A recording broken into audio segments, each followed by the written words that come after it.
नमस्कार मित्रांनो, विश्व टेक्नो हबच्या सेल्सफोर्स मराठीमध्ये या चॅनलमध्ये मी नितीन यादव तुमचे स्वागत करतो. यामध्ये आपण सेल्सफोर्स टेक्नॉलॉजी बद्दलची माहिती तीही अगदी सोप्या भाषेमध्ये घेणार आहोत.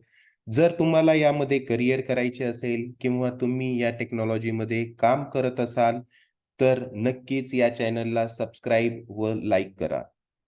आज आपण बघणार आहोत सेल्सफोर्स टेक सेल्सफोर्समधील जॉब प्रोफाइल आणि त्यामध्ये असणारे सर्टिफिकेशन्सची लिस्ट. सेल्सफोर्समध्ये टोटल 7 वेगवेगळ्या जॉब प्रोफाइल्स आहेत आणि या जॉब प्रोफाइलनुसार जवळपास 47 प्रकारचे वेगवेगळे सर्टिफिकेशन्स तुम्ही यामध्ये करू शकतात. तर या 7 प्रोफाइल आणि त्यानुसार असणारे 47 सर्टिफिकेशन्स कोणते ते बघूया या प्रोफाइल अँड सर्टिफिकेशन ट्री डायग्राममध्ये.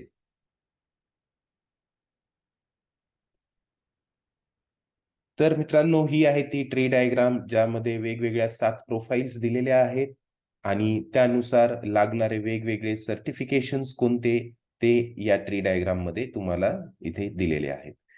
तर जर तुम्हाला Salesforceमध्ये करिअर करायची असेल आणि तुम्ही यामध्ये जर काम करत असाल, तर त्यातली सगळ्यात पहिली प्रोफाइल जी आहे Salesforce ॲडमिनिस्ट्रेटर म्हणून.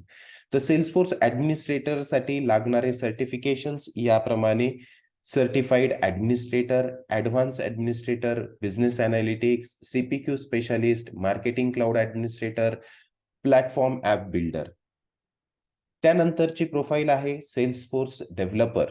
जर तुम्ही Salesforce डेव्हलपर म्हणून काम करत असाल किंवा तुम्हाला यामध्ये काम करायचे असेल, यामध्ये करिअर करायचं असेल, तर त्यासाठी लागणारे सर्टिफिकेशन्स याप्रमाणे: B2C commerce developer, industries CPQ developer, JavaScript developer 1, marketing cloud developer, omni studio developer, platform app builder, platform developer 1, platform developer 2. त्यानंतरचं जॉब प्रोफाइल आहे Salesforce आर्किटेक्ट म्हणून.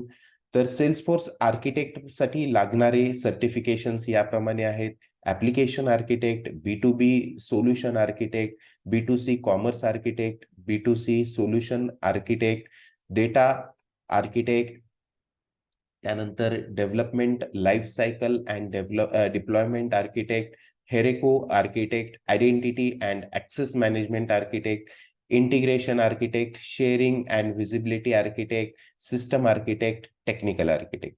त्यानंतर जर तुम्हाला सेल्स प्रोफेशनल म्हणून काम करायचं असेल किंवा यामध्ये तुम्ही काम करत असाल, तर त्यासाठी लागणारं सर्टिफिकेशन आहे सेल्स रिप्रेझेंटेटिव्ह म्हणून.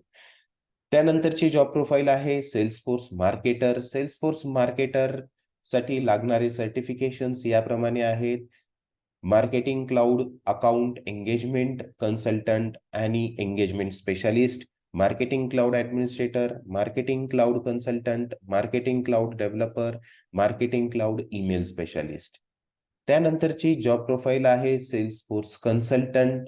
Salesforce कन्सल्टंट म्हणून जर तुम्हाला काम करायचं असेल किंवा तुम्ही यामध्ये काम करत असाल, तर त्यासाठी लागणारे सर्टिफिकेशन्स पुढीलप्रमाणे: business analytics, data cloud consultant, education cloud consultant, experience cloud consultant, field service consultant, marketing cloud account engagement consultant, marketing cloud consultant, non profit cloud consultant, omni studio consultant, sales cloud consultant, service cloud consultant, Tableau CRM and Einstein discovery consultant.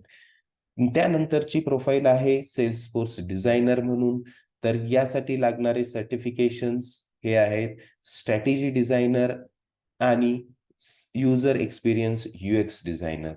तर मित्रांनो, ही झाली सगळी Salesforce job प्रोफाइलनुसार लागणाऱ्या सर्टिफिकेशनची list. जर तुम्हाला हा video आवडला असेल, तर नक्कीच या व्हिडिओला लाईक व सबस्क्राईब करा. धन्यवाद.